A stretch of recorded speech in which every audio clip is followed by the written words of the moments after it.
types of sports with Schoode Tor. Football discussion on the internet. Yeah. Oh, yeah. Oh, yeah. We're rocking out, Tor. Oh, it's finally here. We got to rock out with our cocks out. Come on, this is some relevant music. We're ripping this music from the headlines, Tor. Now, you're a younger man. This is what you got going on in your Discman, isn't it? Your iPod Shuffle. Your Nano. Is your XM MiFi rocking this shit? Oh, there we go. Yeah, baby.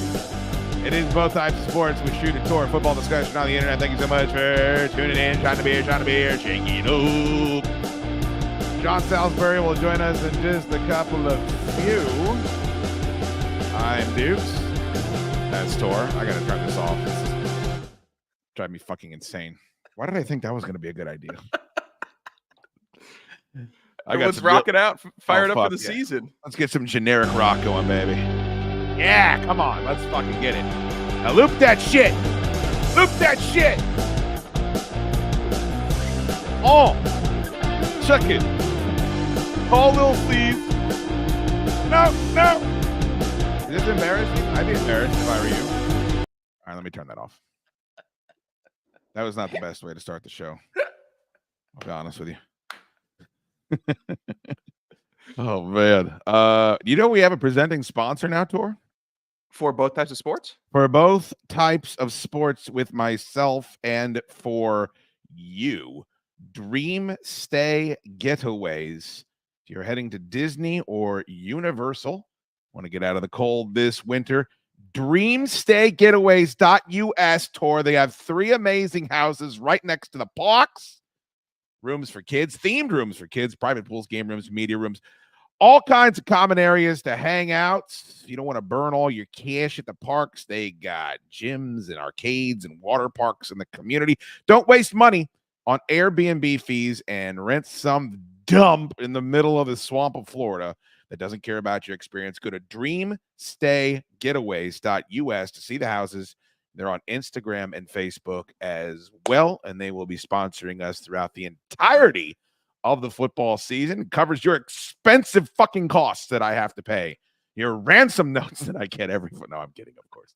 But that's big news. Good to see you, big man. How are you? Good to be back talking football. Feels good. It's like a just sitting in a beautiful pool of just football and men throwing the football and hitting each other. There's nothing like this Thursday, especially when we're going to get annoyed by the third commercial break about how slow the pace is and how many commercials there are. Because I've already had it with the college football commercial stuff, how they've shortened the game to give us more commercials. Oh yeah, under the guise of player health. It's truly apparent how much commercials there are. So if the NFL can keep it somewhat balanced, I will be very appreciative. I don't want to get all socio-political on the show, Gigantor, but it's almost like during COVID, people realized they could just say they were trying to be safe and just stop doing shit and providing services that they just didn't want to do. And you've got the get out of jail free card. I don't believe that the kickoffs are done for player safety. I don't believe that the Guardian caps are done for player safety.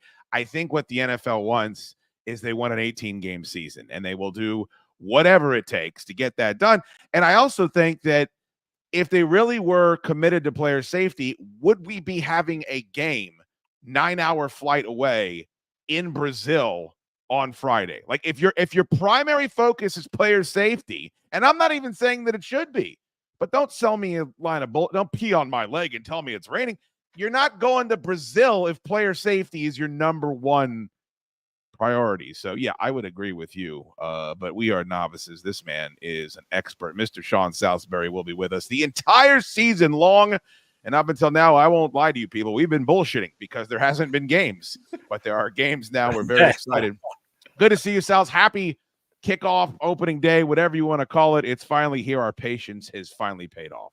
Yeah, no doubt about it. So what are we going to, you say that you don't want player safety in Brazil? I heard that. Where were they going next? Colorado to meet the Venezuelan? Oh, no. Good goodness. Good gracious.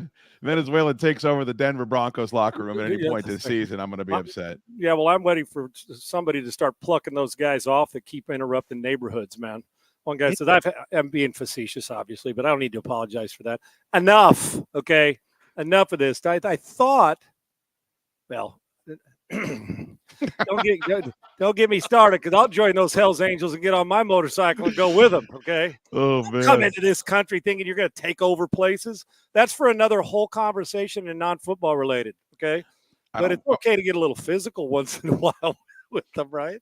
I think you and I would really have fun doing a spin-off political podcast. Sounds like fun. Dude, count to 5 and we could start now. We'll do a double podcast. No, God. One of that, one of this. We're already making Tor uncomfortable. He is a young, liberal-minded gentleman. I don't want to make him uncomfortable. Hey, listen, we should never hate anybody because of their politics. I mean, we could just like them a little, but it's okay. No, I don't lose friends over politics. I don't. I mean, I got some friends that may be dumbasses over politics, and they may think the same about me. But it's okay to be liberal. I mean, finishing in second place is always a good thing, my man.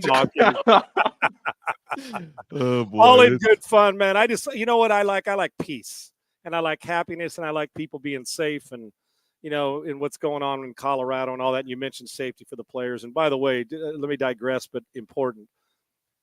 What went on in Georgia? And I'm not trying to put something over there. God bless those families, man. Oh, of course. Yeah, just awful, awful stuff, which has nothing to do with politics, has everything to do with safety and common sense in this world, which we don't have much of. But I like to joke and stuff about the politics side, but that part of it, there's nothing. I don't know how those families get over stuff like that. I just don't. So, don't encourage him, Kevin Smith. We're shifting away from that. Thank you very much. I appreciate that. That's wise words, Styles. Look at this already. Bobby Double L, $50 super chat. My God, let's get. Well, hell, if you get to 100, I'll give you all the politics you want. Damn, let's go. Bobby Double L, thank you so much. Well, of course, this is what we were referring to. This is Darius Slay commenting on the Green Bay Packers and the Philadelphia Eagles playing a game in Brazil. I'm looking forward to it. I can't wait. But, man, I do not want to go to Brazil. You want to know why? I'm here to tell you why. They already told us not to leave the hotel. They told us we can't do too much going on because the crime rate is crazy. You know what I'm saying? I'm like, NFL, why would y'all want to send us somewhere with the crime rate this high? And like, we out the country. So, the first thing people think is like, something terrible can possibly happen. I told my family, do not come down there because, I'm not going to be nowhere to be found. Really, I'm going to be in a hotel, chilling, minding my business, playing my game after a long 9.5-hour flight. So I don't have no intentions on doing that. I'm going to eat hotel food. I'm doing everything. But they said, yeah, man, it's going to be pretty crazy down there. The police said they're going to be, try to be the best they could possibly be with the top flight security of the world, Craig. You know what I'm saying? So we hope for that, man. But I do go. And I think he is, first of all, kudos to this dude for saying this because a lot of people would be scared. But Sal's, everyone's taking the bombastic first portion of that as like some big deal. But I'm staying in the hotel room. I'm eating the hotel food. I'm going about my business. That's words of wisdom for every week you're on the road in the NFL. I'm glad that's his plan of action. What do you make of those comments, the fact that Darius Slay so far has been the only one to express any concern? Well, he's got to set and grow because listen, if you just there's one trail you got to follow when it comes to why they're there. Now, listen, I'm all about being global and spreading, great cheer of football into other countries. I am, but I'm also about going there when it's a bit safer and it's, and it's when we talk safety on the field, you've also got to talk safety off the field, not only for the players, but for the fans that are making that trip and teams that travel well.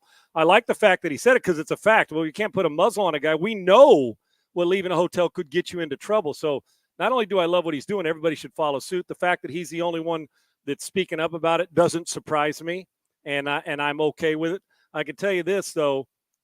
Do you think they're going there because they're trying to do everything they can? This is about money, right? Sure. Am I right? What always wins? What's more important? Player safety? I'm not saying the NFL doesn't care at all. But listen, whenever you can spread the word and get out there, do it. I like the idea, but the timing of it might be, and you never know what's going to go on in a different country at the time you're doing it. But I think we all have a pretty good idea when you've been warned that it's not safe. and you're telling them they should stay in the hotel, then it's a kind of a talking out of both sides of our mouth message for the players. But hopefully it'll go with no problem.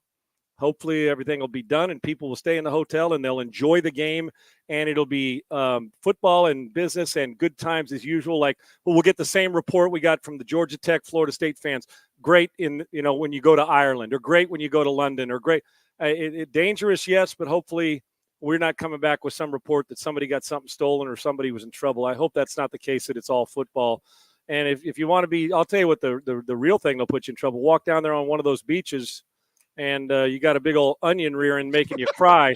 That's dangerous. So stay away from there too, because that'll take your focus off football faster than anything. So hopefully the NFL understands that players are concerned and people are concerned, but hopefully it'll just be football and they'll get a good taste of it. And I'm sure the fans will be passionate down there. It'll be fun. I've seen some of that footage of those physiques that you're discussing. They certainly are compelling. Tor was making this point before you came on, Sals, and that is there's so much that happens under the guise of player safety, like shorter game times, more commercials, less kickoffs, blah, blah, blah. Right. How much of the putting the pillow on top of the helmet, like how much of what the NFL actually does do you think is player safety, and how much of it is done under the guise of player safety in order to get us to that 18-game schedule, which is what we know the ultimate goal is? Well, I think working back to front, I think that we know that they'd like to have 2 preseason games if they could, or even if they're, but 18 games. I think that's obvious. And if we're not paying attention to that, then we're just not paying attention. Secondly, I'm hard pressed, and I have a hard time believing that Roger Goodell or Troy Vincent, the guys who are at the front of this with the NFL or anybody involved, wants to put players in danger on the field. Of course, they want them safe. I don't think they're trying to rob Peter to pay Paul. Say, well, we're going to say this, but we don't care. Now, with that, do I believe you mentioned the guise of why they're doing it? There is no question. There is no question that it's selective safety.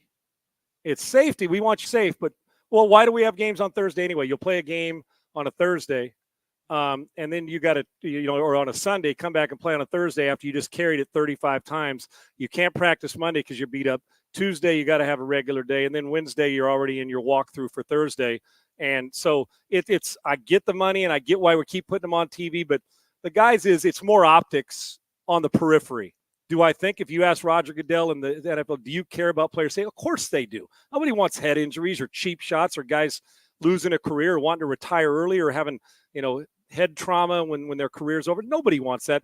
But let's face facts. Money is a big part of it. Obviously, it's the greatest game in the world. People love football, and it's so popular. But there's no doubt to get it to 18 games. And it's really cool when we talk about optics and safety and all the stuff on the helmet and everything. But listen, what we're going to do, we want you safe, but can you give me 60 carries in 2 weeks, but really in 3 days? So you see how this goes. But we know why they do this. They won 18 games, want more money and all those things that go with it. But in the process, am I one of those haters that says the NFL hates player safety? They're just doing it to do it. I think it's somewhere in the middle, Chad, to make my point. I think it's somewhere in the middle. They love the money. They want safety. If they can get both in an extra game, then God bless them, they'll do it. But optics is a big part here because nobody likes lawsuits, and we know what's gone on with that concussion lawsuit in the past. But to me, it's not just about head injuries. Guys lose careers because of Achilles and everything else, and it's not just about quarterbacks or skilled position. It's about linemen too. So it's a tough task to keep them all safe, but we know that it's somewhere in the middle. I don't think it's extreme both ways. Sean, we get football back tonight. It feels like it took forever. We get the defending champion Kansas City Chiefs taking on the Ravens with new star running back Derrick Henry. I'm not sure if you heard of him. How do you think that this game is going to shake out? The Chiefs dropped their first game last year to Detroit. Detroit ended up being way better than I think a lot of people thought they were going to be. Do you think Kansas City starts off hot, or do you think Baltimore decides to set the tone and try to go back to with an opening week win? Yeah, I think this is deeper than just the W and the L, and it's a great point, a great question. And I love that we get these early season, like we do in college, come out and this may be a rematch of what we're going to see in January to go to February, right? I know teams have something to say about it. I think there's a couple points to this. One is there's sidebars to this. The Lamar Jackson Mahomes battle. There's the adding Derrick Henry. Will Kansas City's defense do what they did last year and be physical and pretty much carry a team not named Mahomes for a lot of the season and play well in the postseason? And Spagnuolo's done a great job defensively. And having Derrick Henry gives Lamar Jackson something he hasn't had in a minute, which is his ability to get on the edge without people respecting the inside. Now, Baltimore always runs it well, but I'm talking about when you got a full-fledged banger that you went out and got that's capable of really limiting Lamar's carries and getting just as much production from him, but with less punishment on him. And he's got big shoulders, so Derrick Henry can handle it. I think this is huge. Why? And while it matters, I love it when people say, well, you got to win in December. Of course you do. But if you don't win in January, December may not matter. So I believe they're all huge. And this is a monster game in September when we say, well, it's a must win. Well, what does that mean? Must win that if you lose, your season's over? Absolutely not. But I think the psychological aspect of this game tonight, more on Baltimore than Kansas City, matters. I do. I think it matters on the physicality side. I think it matters on the I'm tired of this side. I think it matters for a fan base. Doesn't mean your season's over if you lose. No, but I do think it sends a message, because if Kansas City loses tonight, we're going to, you know what we're going to say? Oh, man, short off season for them. They played into February. They've won 2 in a row. They'll respond. We've seen Mahomes and Andy Reid do this. If Baltimore loses, even though it's game one, some of the national, the talk and the hyperbolic that goes with it's going to be, can't beat them. They're just too good. And what's going to happen when they meet again in January? Is Baltimore, do they have this stronghold over them? But I do think psychologically, if Baltimore comes out and wins, I think that's a shot of Red Bull for them. I do. And I think it matters. I think both can overcome a loss, but I think the psychological side, Baltimore hasn't seen that Super Bowl with Lamar Jackson, and I think it matters. And adding Derrick Henry, they've wanted to prove that they can add another element to bandwidth and give their offensive coordinator what he had at Georgia, ability to throw and run it. And now with Derrick Henry, you get the ability not just run it, because they've always been able to do that, but beat your brains in and body blow you to death and limit Kansas City's touches. Hey, listen, they're going to score, but I want to limit how many times Mahomes gets to walk out on the field and play. And so limit his series, and Derrick Henry can do that. And he's as good a 4-minute drill guy as we have, meaning at the end of a game, for fans that don't, at the end of a game, 4 minutes to go, I don't want the guy behind under center getting all the punishment. I want the guy in the backfield who can carry that load and kill a game so Mahomes doesn't touch the ball again the last 4 minutes.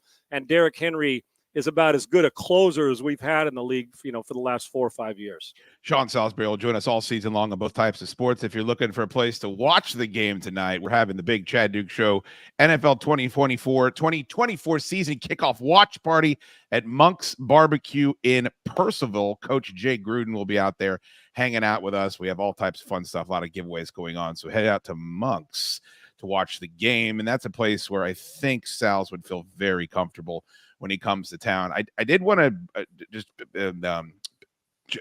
piggyback on what you said. They've got a new defensive coordinator in Baltimore, and it's a guy that's risen through the ranks rather quickly, Zach Orr. I think, he was under Mike McDonald. He's able to go out there, but you also have a situation where what you said about the Ravens is 100% accurate, Sals, and I'm so glad you said it.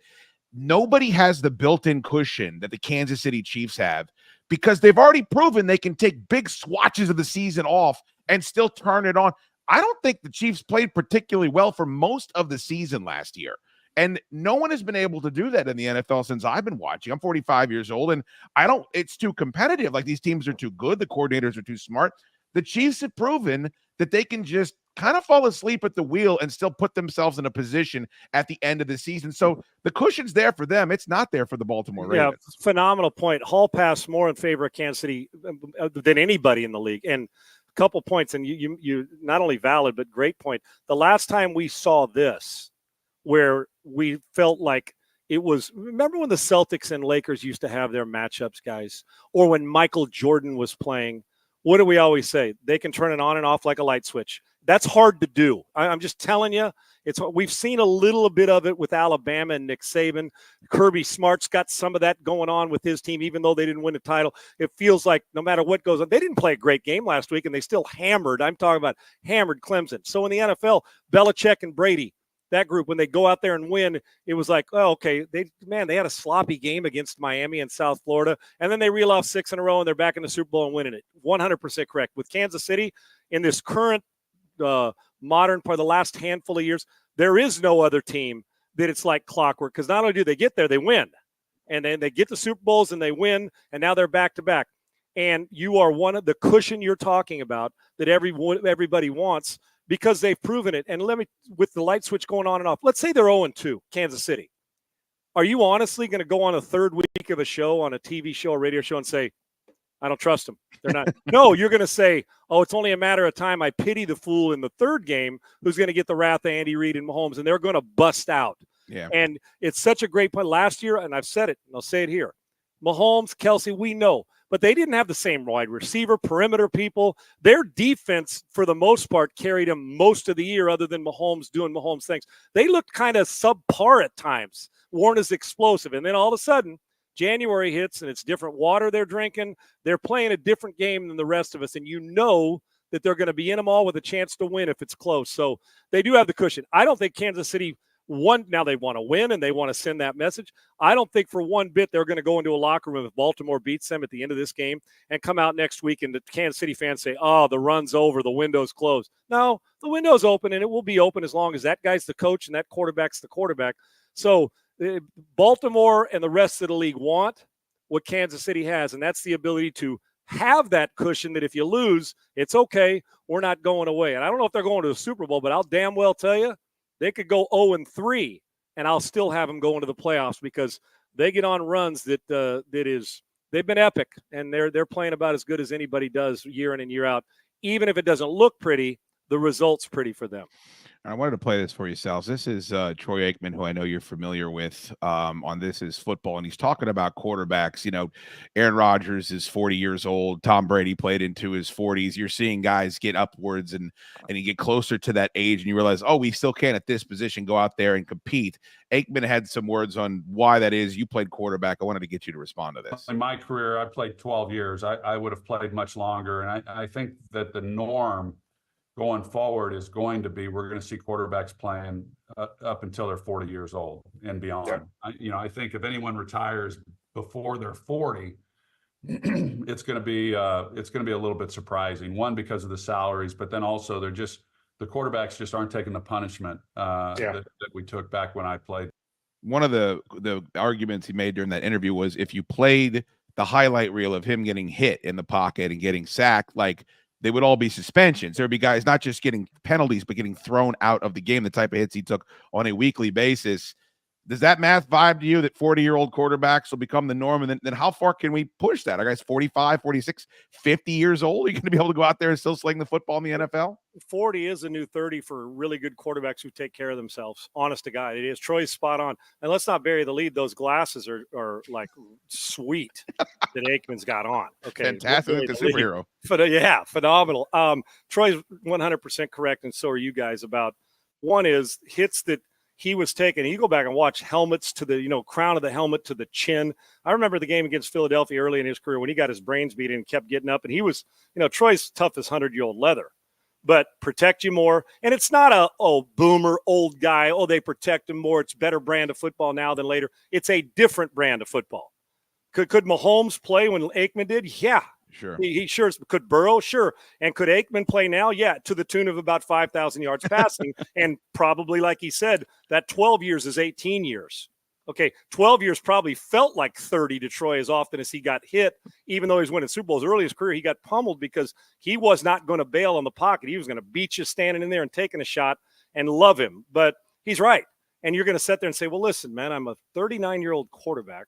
I can sign a 3-year deal that pays me by that time. If you're 25 now and you get to 39, you're like, 39, that's going to be $60 million a year for the 15th best quarterback. I'm good. Yeah, I got you for 3 more. Sign me up. You're going to have to drag them off the field. And then even then you're like, well, you know what? I've had all these Super Bowls. Maybe I'll just go and be the backup and mentor a guy, start a little bit, back up, and I'll make $10 million a year by that time to be the backup. But there is money, and people will argue and say, well, with all the money, won't they want to get out earlier? No, you want to hoard it. There's more to go. Plus, it's not just you're not Aaron Rodgers, competitive. Brady, competitive.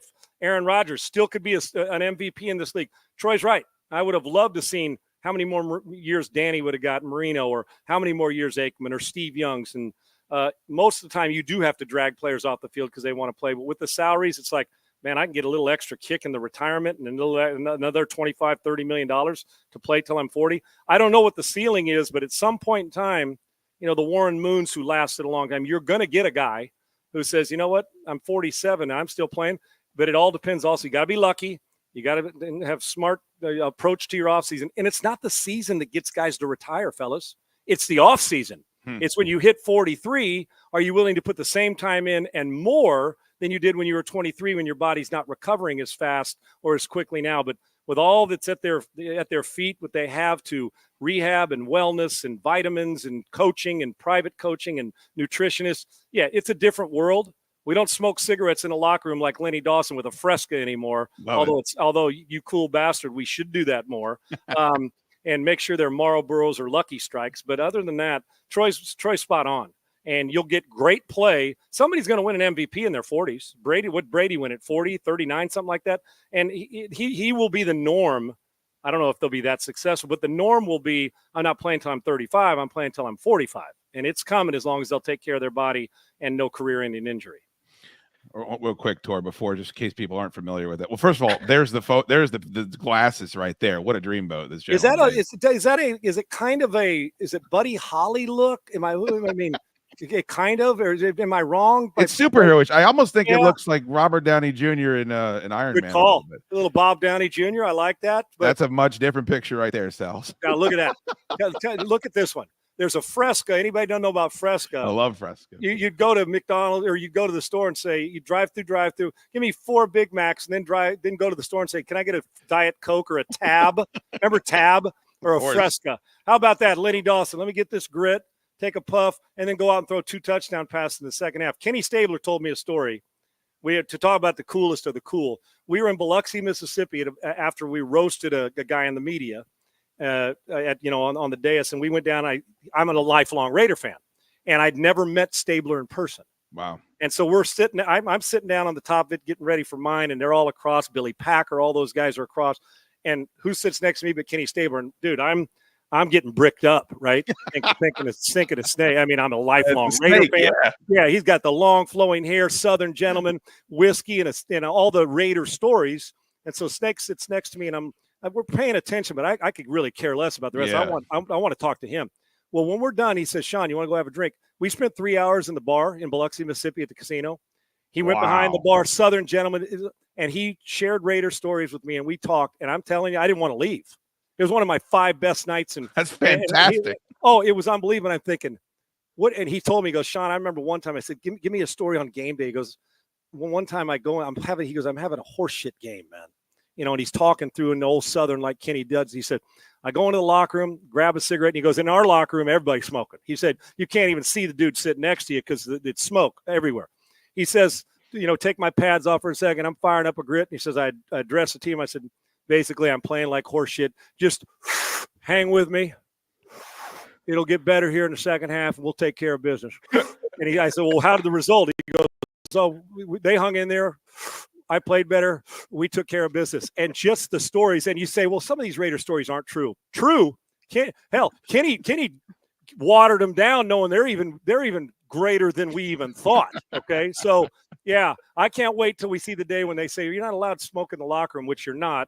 And yet I see like Mahomes or Burrow in there with a friggin' Lucky Stripes and a Lucky Strikes and a doggone Fresca. But yeah, those stories are more important to me than any touchdown pass. And still one of my 5 favorite nights in the world was watching and listening to Stabler tell stories and sitting next to him. I didn't deserve that, but I sure loved it. What a great story. Go ahead, Tor. Sorry. Yeah. So I was scanning some of the betting lines yesterday, and one really jumped out to me. I was confused, and I was hoping you could shed some light on it. The Cowboys are 2.5-point underdogs to Cleveland this weekend. Cleveland without Nick Chubb. Cleveland starting Deshaun Watson, Cleveland with their elite defense, which I will give them credit for, and Cleveland that added Jerry Jeudy, another weapon. But I can't fathom that Browns offense putting up more points than Dallas in this game. It seems a little bit egregious to me with that line. Yeah, and that's why, what's the first thing we do when we see a line like that, guys? What's the first thing we think of? They know something we don't, right? Absolutely. That for me, that's what I'm thinking.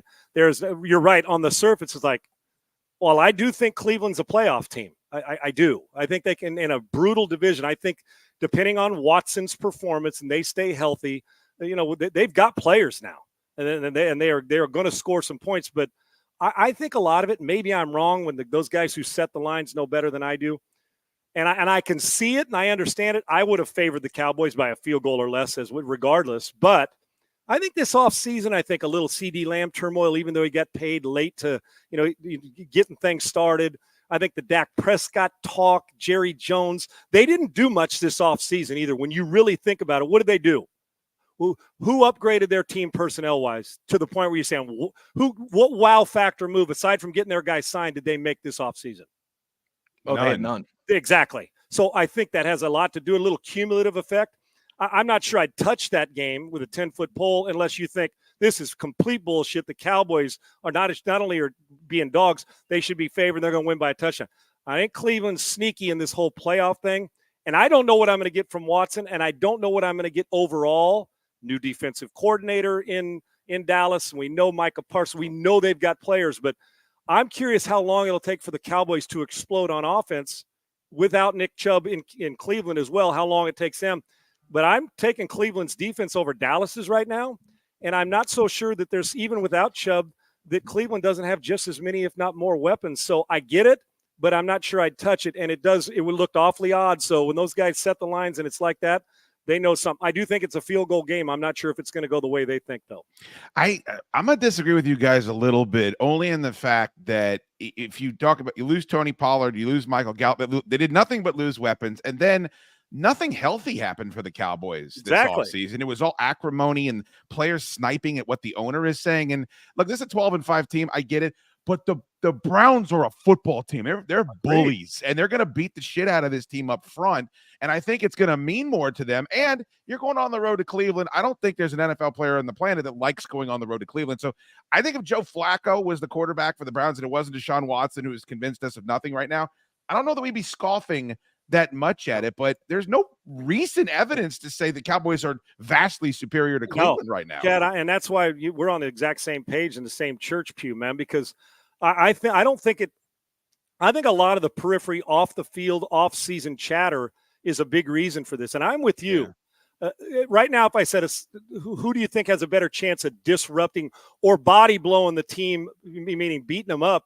Cleveland more than Dallas right now. I don't even know if their run game can beat anybody up right now. I really don't.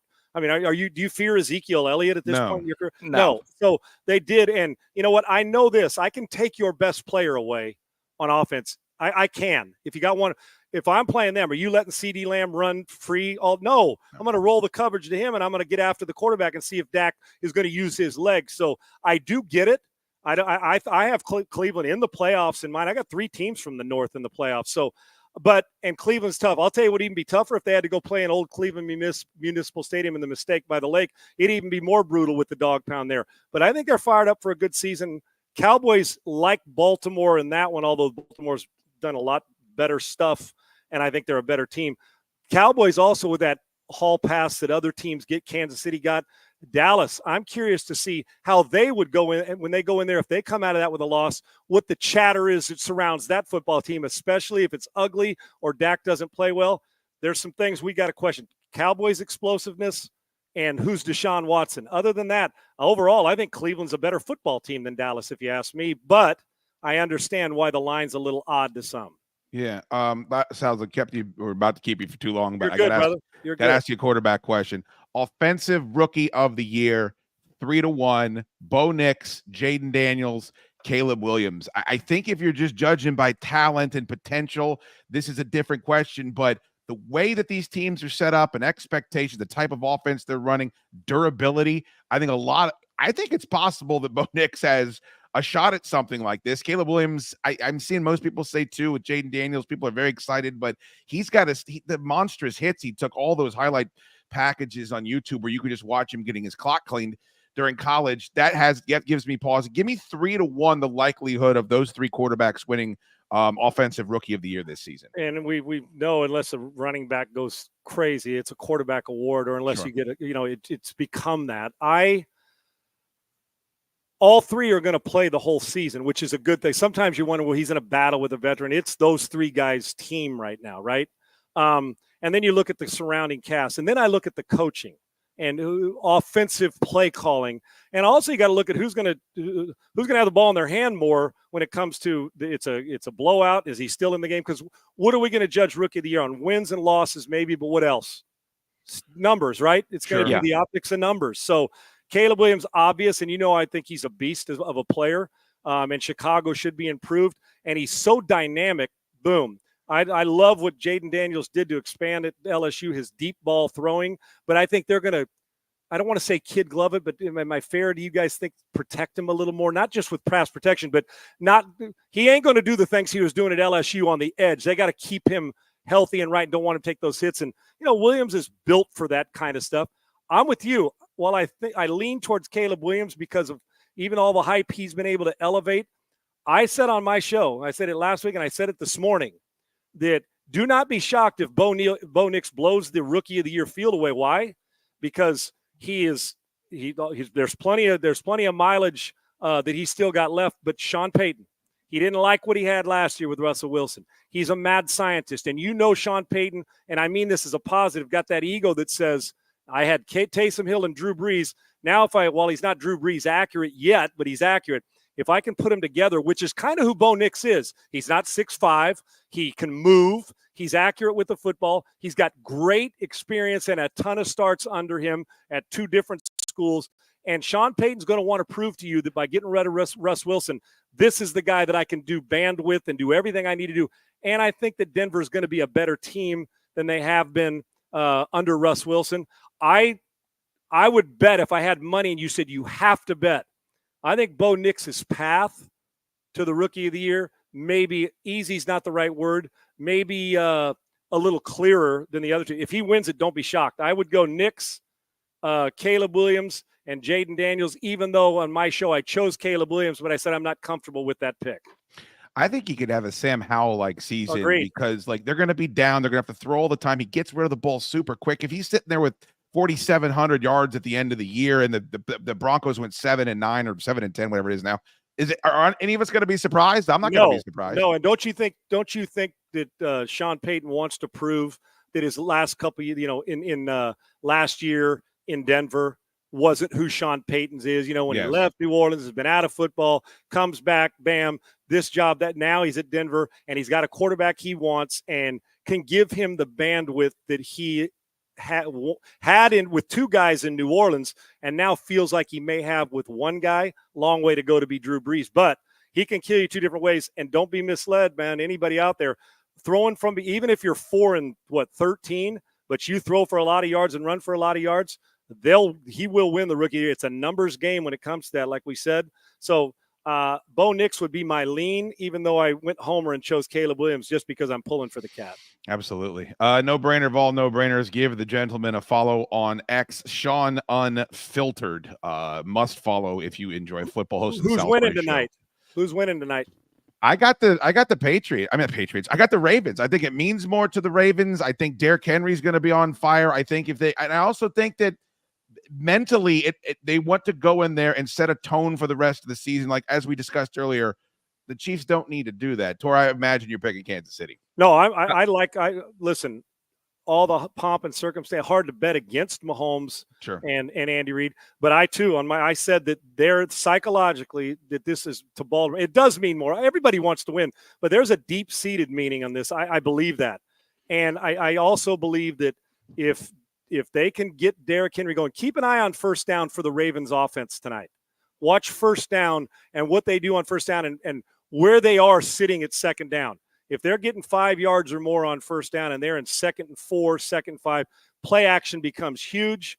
Derrick Henry can still run it on second down. I think you're going to see a lot of some big plays tonight out of second down, and I think Kansas City's defense may get fooled a time or two. If they're running the ball well and winning on first down, second down could be a big play tonight. I'm keeping an eye on yards per, what they're doing on first down in Baltimore.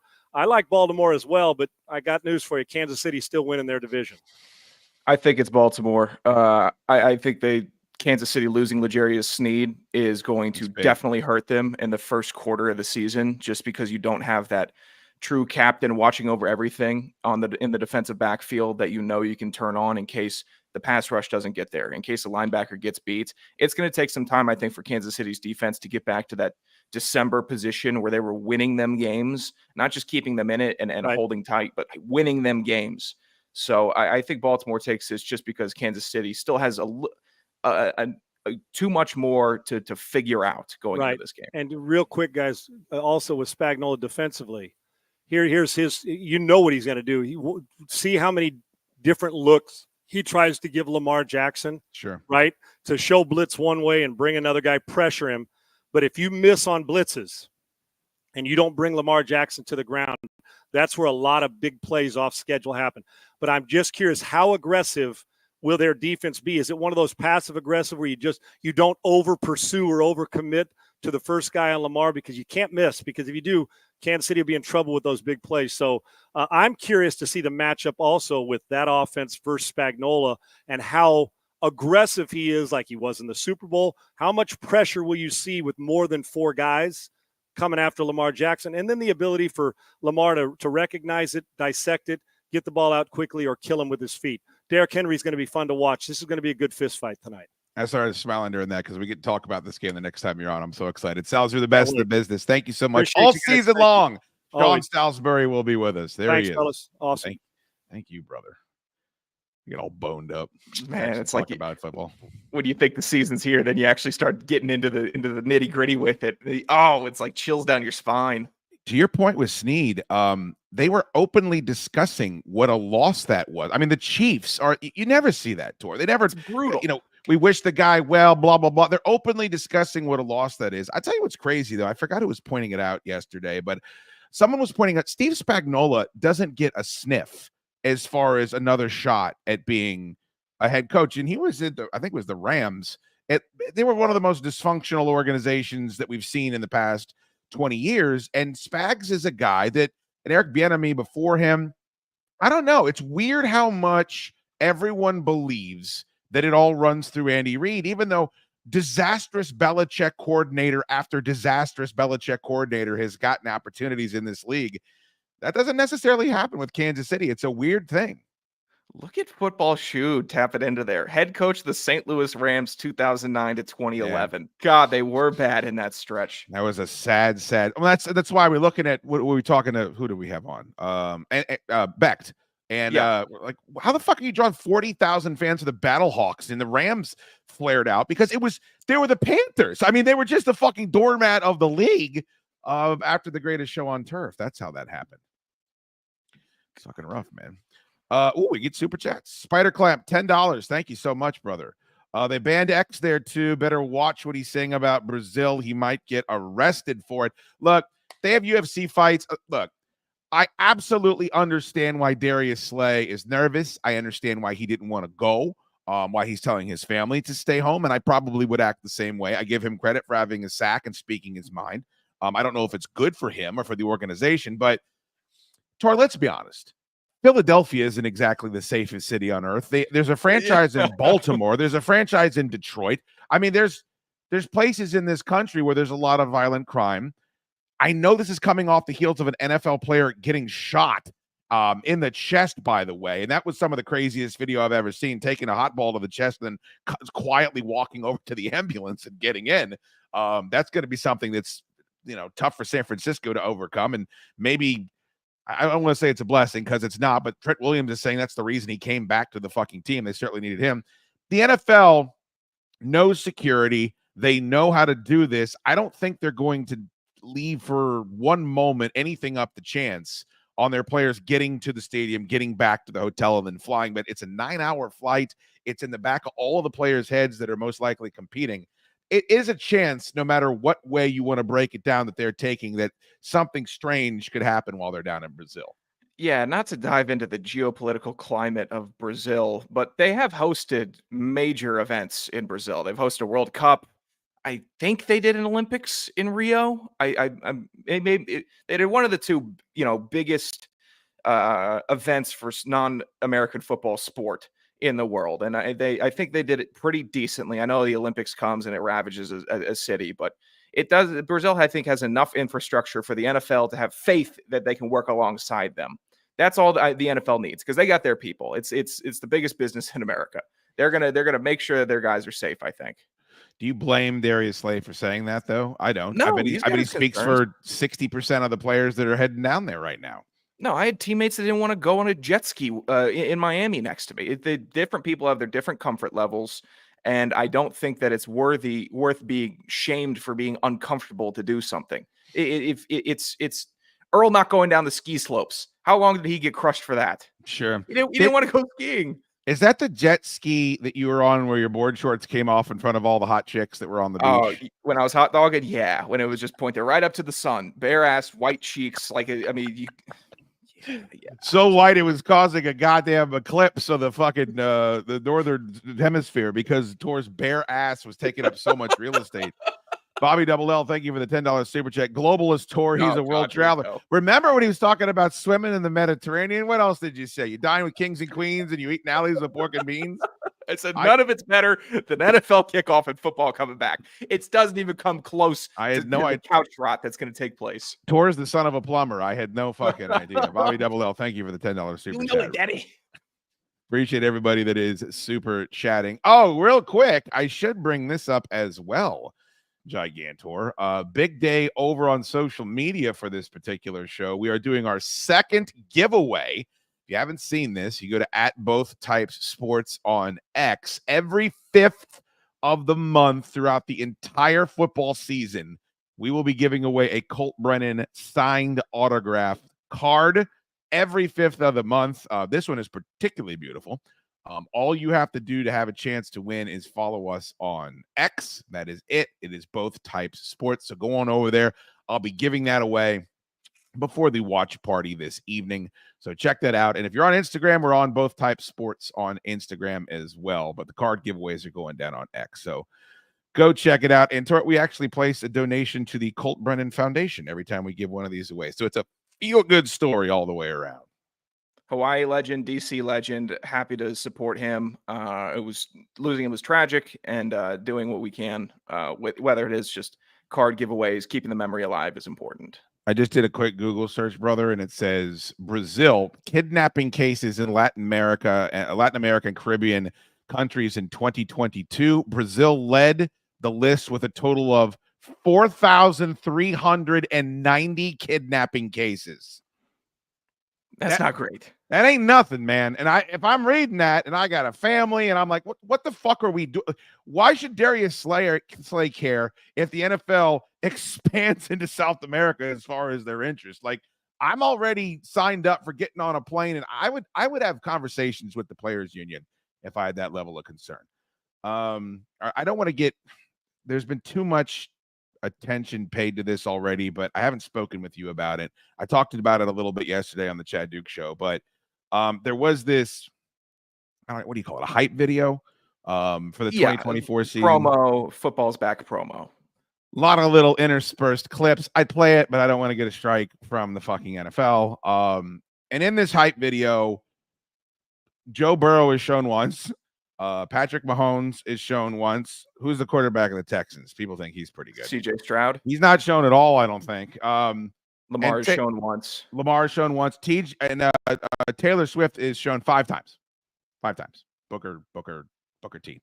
And the people were annoyed by that. And I don't think it's outlandish to be annoyed by a pop singer whose music you don't potentially care for to be shown in a hype video for a sports league. But Nate Burleson had no problem with it and went as far on CBS this morning to, I don't want to say viciously attack NFL fans, Gigantor, but he certainly wasn't complimentary. You guys that are in your feelings, take several seats. Yeah, get the Nate cam. Get out of your feelings. Oh, you upset? You're a little mad because Taylor Swift is in the promo. Who cares? Yeah. I think the people that are complaining care. That was my response. Like, you already know that answer. And also, who the fuck still watches shows like this, Tor? Who watches Let's Wake Up in the Morning with Kelly Ripa and Hoda and Kathy Lee? And is this still a modality of entertainment that is consumed by people? Well, the NFL morning shows, they can't just sit down at the desk anymore. It's a lot more roaming and walking and talking. Which is, yeah. All right, let me get to this board. Spazzy running over to fucking screens and back, touch screens everywhere. This is not that, though. This is a terrible fucking coffee clutch show. Little mad because Taylor Swift is in the promo. Who cares? Yes. Okay, Nobody, Nate. Wipe the drool off your tank top and put some pants on and get out your mama's basement. Preach, Nate. Preach. Oh. Keep I don't going. understand what the big deal is. All right, every other sport can show celebrities at their games. We show Taylor Swift. No problem. You get in your feels. Yes. And get out of your feelings, That's man, and right. watch the game. This is so ironic to me that his biggest takeaway, the exclamation point on his rant, is get out of your feelings and watch the game. And that is what the people that are complaining about Taylor Swift, that is exactly what they want to do, Tor. That's all I want to do. I don't want to have any feelings aside from I want my mouth drool going on my tank top watching the football game. That's all I want. And it's so different than when there's a celebrity row at the Knicks. You see a post from NBA every time they have a game. I don't care because it's just one post. Hey, look, the celebrities popped out tonight. They're not constantly shown during the broadcast to my knowledge. I don't really watch the Knicks that much, but I watch football and the constant coverage. I'm not seeing clips of Zendaya in the week 4 game for the Knicks later in the season just because she showed up that game and she may be showing up again. There's not this type of reporting on this. It's we've lost control of the situation. Yeah, completely. We are just beyond gone. His analogy of other sports are allowed to show celebrities at the game. You're right about that, but nobody, when Jay-Z and Beyonce are at a game, go down the list. Jack Nicholson is at a Lakers game. I don't know, Spike Lee with the Knicks. I don't know who else you compare this to. When Bradley Cooper is in the stands for an Eagles game, yeah, they cut up to him a couple of times, but it's not, you can't sit here and be disingenuous and act like the coverage of Taylor Swift being a Chiefs fan isn't over the top, because then I can't take your point seriously because you're not being honest about the coverage that we're all seeing. It's plain as the day is long. It's ridiculous. There was a clip of Kevin Hart at the U.S. Open watching the tennis this, I think yesterday or the day before. And it was a funny clip. He was watching the ball like people that don't watch a lot of tennis do when they first, it was a good clip. Tweet it out. Fine. That was one time.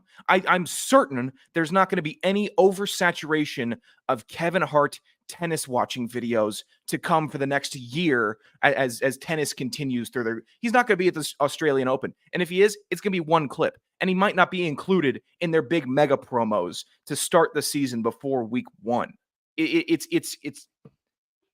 out of hand. And we know it's out of hand because we can't take it anymore. And we knew as soon as it was starting, it was just going to be a social media grift, which it continues to be. It's just a big grift.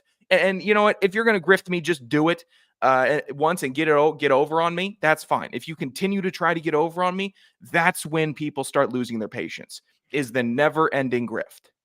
And I think the other part of it is I was suffering under the delusion that the NFL would get this out of their system when it was new and it was exciting. And of course, the Chiefs go on this miraculous run and she's making it all about her and dancing around with Brittany Mahomes in the box the whole time.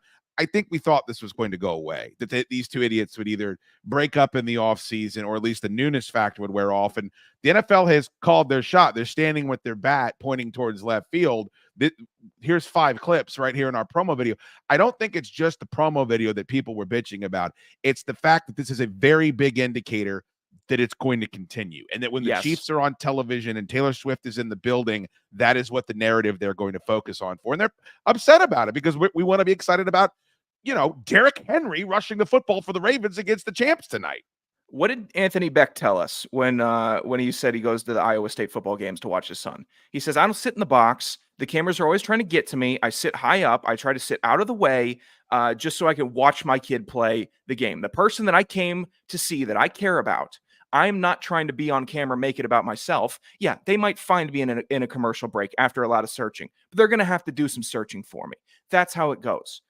Seeing a regular set of parents or family members in the stands, like the St. Browns, I think they were highlighted in the Netflix documentary. They were sitting in the stands. They weren't in a box. They were just watching the game as normal parents do. So if you're going to, there's a way to do it. If they wanted to do it, there's a way to do it where you could just watch the game in peace. But maybe it's just such a level of superstardom where it supersedes just being a family member or a partner of the person on the field. A partner with VH. They partnered with Nickelodeon, right? So Nickelodeon gets to play these games and drop slime on people's heads, and you can talk stupid, and maybe kids are into football instead of into Minecraft. How about we partner with VH1? throw a Taylor cam Sure. on the woman. And then if all these teeny boppers that don't care about football would like to just sit and watch Taylor Swift watch a football game, they may do that. Have the call her daddy girl be on the call and do all the commentary if you want to do that. You can find a way, just not just a mega podcaster for women that just got signed to a $100 million deal. Good for her. I'm very happy for her. I'm sure it's much deserved.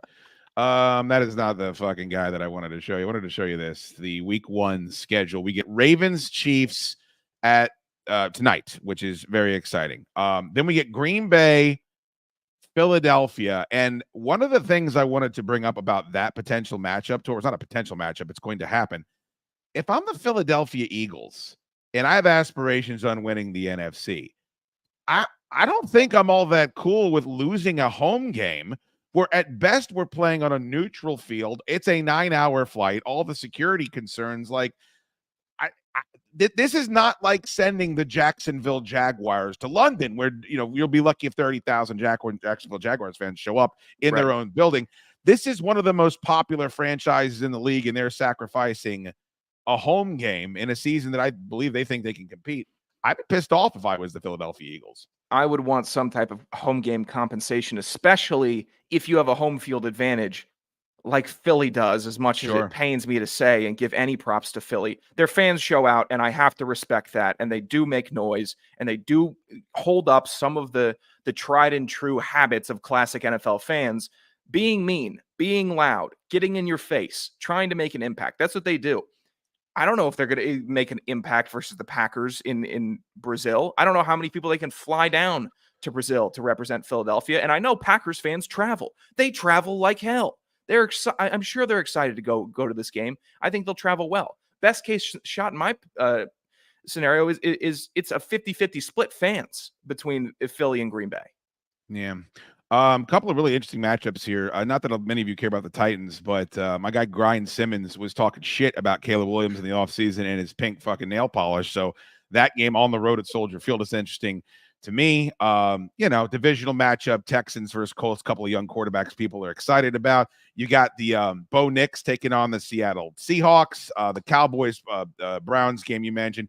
Jaden Daniels against, one of the best teams in the NFC, I think, Tampa Bay Buccaneers. Best game of the week might be Rams Lions. I mean, just from a high flying offense, spectacular shootout point of view. The Lions don't play any defense. That could be 48. That could be Chiefs Rams from 4 years ago, which is still the greatest game I've ever watched. But Tor, one of the biggest games with the biggest storylines of the week, the Pittsburgh Steelers traveling down to the dirty. Arthur Smith triumphantly taking his 13-point potential with Russell Wilson at the helm. In against, I assume Kirk Cousins is playing. Has that been announced yet? Right now, I think so. That's supposed to be a revenge game. I don't know. I think that it's very possible that the Steelers score 16 points and win that game. And there is a shot of reality fucking to the Atlanta Falcons about a team that doesn't give a fuck. Like, they don't give a fuck about how great Drake London and Kyle Pitts and Bijan Robinson could be. The Steelers don't take any shit. They play defense. They have one of the best defensive players in the league. They have one of the best coaches in the league. I don't know. That's one of the most intriguing matchups on paper, even if it ends up being 30 points scored total. I'm excited to bring that bozo back to Atlanta and try to teach him a lesson of what he did by watching Kyle Pitts catch for 5 passes, 100 yards, and a touchdown. That won't happen. It's closer to what you said, a 16-point win for Pittsburgh, and then Atlanta gets 10 points, throws a pick on the final drive, and he goes for 4th down, obviously, 4th and 6, and Kirk throws it short of the chains. I can see all of that happening. I'm really hoping that this is a game I think that could collapse the season before it even starts. They've had so much, God willing, of a roller coaster offseason. They've been in the spotlight. That's where I hate them being. They don't work well in the spotlight, in the sun. They are always best as a dark horse team that's just kind of tucked away in the NFC South. Good offense. Cool. It's the NFC South, though. We don't have to worry about them. And then they make the playoffs and anything can happen. That's all I've ever wanted from Atlanta. Not, hey, big powerhouse, watch out for Bijan and Kirk in this offense. I hate that. You know why? Because it's never that, because we drafted a quarterback in the first round. I don't think anybody's calling Atlanta a powerhouse except No, a moment ago. And by the way, we end the weekend. We bookend it with Chiefs and Ravens, and we end it with San Francisco and Aaron Rodgers and the Jets. I mean, Fantastic. what a fucking the ice cream sandwiches, the ones that never melt. They've done exposés on being filled with chemicals. Oh yeah, I've always thought those little chocolate wafer things are one of the best foods on the planet. I enjoy it more than the ice cream, and that's exactly what this week has been. This needs to be mentioned on this show because it won't get mentioned anywhere else. I gotta say, David Carr is one of the sexiest motherfucker. Have you seen the meme with the dude with the big pecs and the giant fucking jaw? They always use it as like some sort of political statement. The Giga Chad, he's that guy in real life. I don't know who the dude is on the left. Looks like a normally sized gentleman. He's not bad looking, but I'm not standing next to David Carr on a television set. I'm not working my whole life to get in front of a fucking NFL camera and having to be next to this handsome. Look how swarthy this tall, dark, and holy shit. The facial hair only makes it worse. I mean, what a bad. You know what they say? 300 looks like a phantom until a phantom shows up, and that's what you deal with NFL athletes. They're always in great shape, especially the quarterbacks. They always are bigger, natural. They're every way. Their shoulders are broader, even though they're still trimmed. They're freaks of nature. And putting them on TV is great because you get to see the freaks of nature. And you're almost doing the Simpsons bit where, all right, I want a small guy and a big guy, and I want another big guy, another small guy to make the small guys look smaller and the big guys look even bigger. So I understand this, but boy, it's something about the slick back hair where it's not too long, but it's well kept. The jaw, he's in mid-season form. He's in mid-season form already. He's not even flexing his jaw, and you could see everything, the whole line. How much would you kill to be able to wear a light-colored suit like that? Do you know? I would look like Oswald Cobblepot if I wore a suit like that. It's got to be black. Everything's black. Shirt black, jacket black, tie black for me. I've had this. This is a wedding invitation I've had, and it's happening in I think 2 months, just about.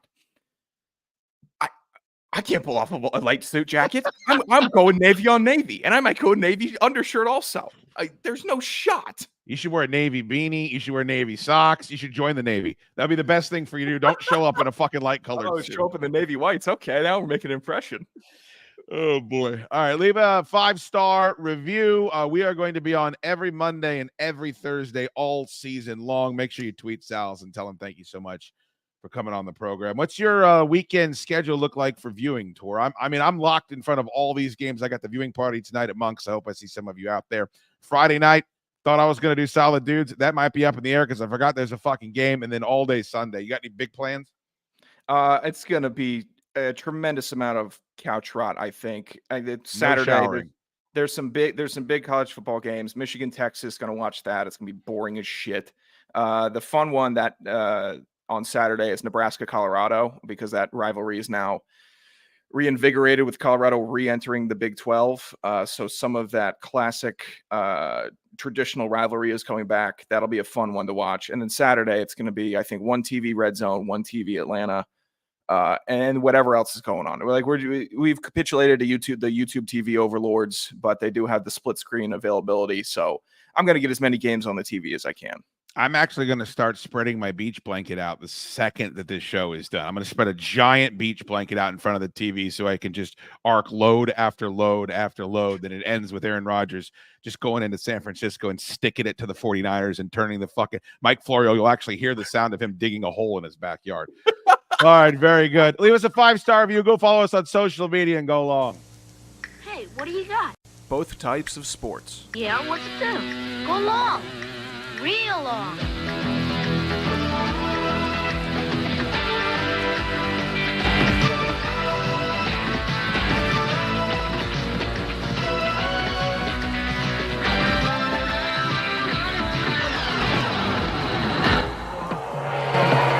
Nice toss. Both types of sports.